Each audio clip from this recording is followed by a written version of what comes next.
I started knowing about e-hailing, I think it was around April 2014. Things got worse. The exploitation was now bad. Got blocked by Uber, fighting back to come back and coming back into the platform.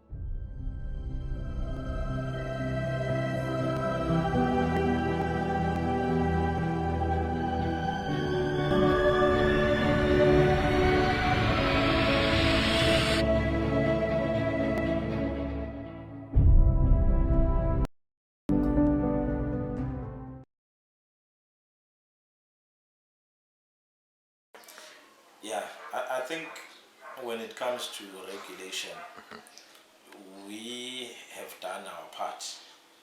You know, we've done everything that we could, but the worst part is that the department has failed us. And as much as there are things that are happening, I can't raise hopes because we've had to go as far as to the public protector. And that's when you realize how bad it is. You know, if you look at other countries, they have done some interim regulation other than just waiting for the amendment bill, which takes forever. But there should be something already that is regulating these e-hailing app companies and putting them in their place. But there's nothing like that. And you wonder why, and then you start having different thoughts in terms of there's element of compromise, there's underlying issues involved, for the department to just sit and not take a decisive action in addressing these issues. When we went to the department, that was in 2016, we want them to say this thing is going to escalate. You see, we are having issues with meter taxes, but by the look of things, trust us, it's going to go to an extent where we'll have fights with minibus taxes. And I'm with you right now, 2021. Already from 2019, 2020, there's been so much fights, and it had to be us trying to do damage control, conflict resolution, trying to engage with other stakeholders. We've had to pull the department into these negotiations where they should be taking an initiative. They should be the ones taking this. But it has to be us going to the department to say, there's an issue here, can you come and address this? And these are the issues that they are aware of because they are affecting riders. Riders are beaten up, pulled out of cars, drivers are beaten up. It's all over the media, everywhere. But you wonder in which world they live in. It's so surprising. So when you look at the system, when you look at the government, it's so frustrating at times. But we are looking forward to the amendment bill with hopes that it's going to address issues. And one of the things that didn't have to wait for the amendment bill was the structure that we asked for, the governing structure. They failed to do it for the past 5 years since we asked for it. Since 2016, they failed. We've had to go to the public protector who've recommended for it to be done. Hence, you see some interventions that are happening, And with the cold shoulder that we've been getting, or actually it's not even a cold shoulder. They comply, but when it comes to action, they do nothing. So it's like they just tap your back. They want you to go away, And remember, we've got spoiling issues out there. We've got people that we're representing. And when we go back, they do not understand now what's going on. We keep telling them promises that never happens. So it's always frustrating. Hence, you saw even with all that we were doing as the interim committee, but people had to go to the streets because they had lost faith in the process, they had lost faith in the department. And now to say, let's ask the MEC and the minister, to get involved, at least to solve the issue of pricing.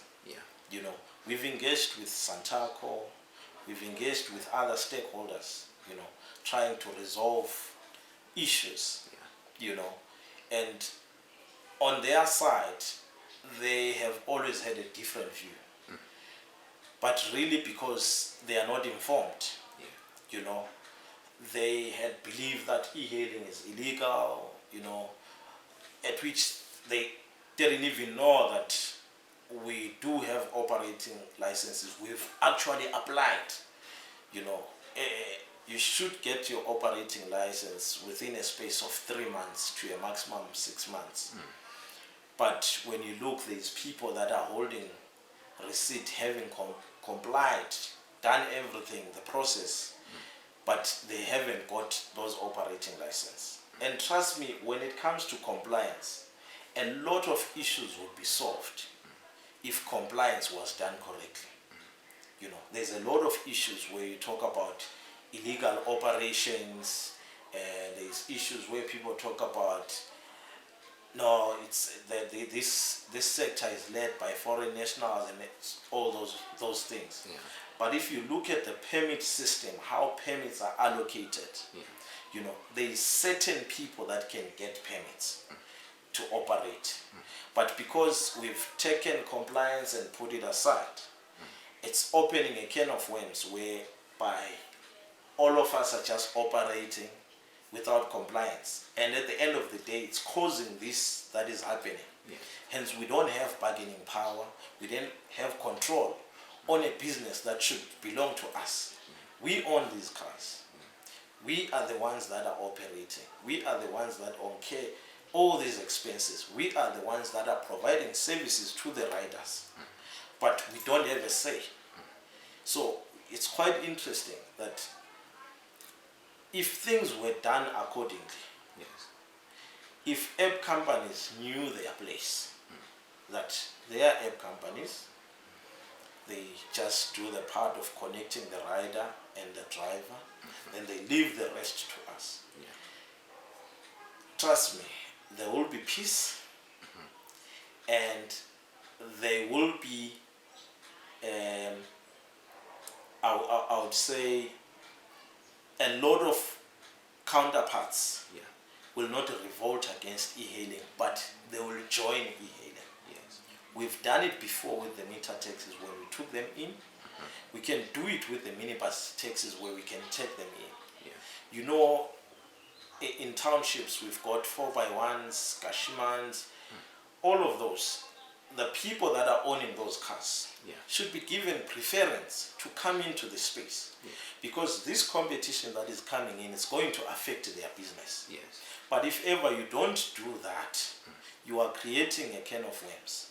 And we know people are going to come to talk about, no, it's competition, it's business. But we live in a country that is crime inclined, where there is a culture of violence, people using their powers other than just competition or being innovative.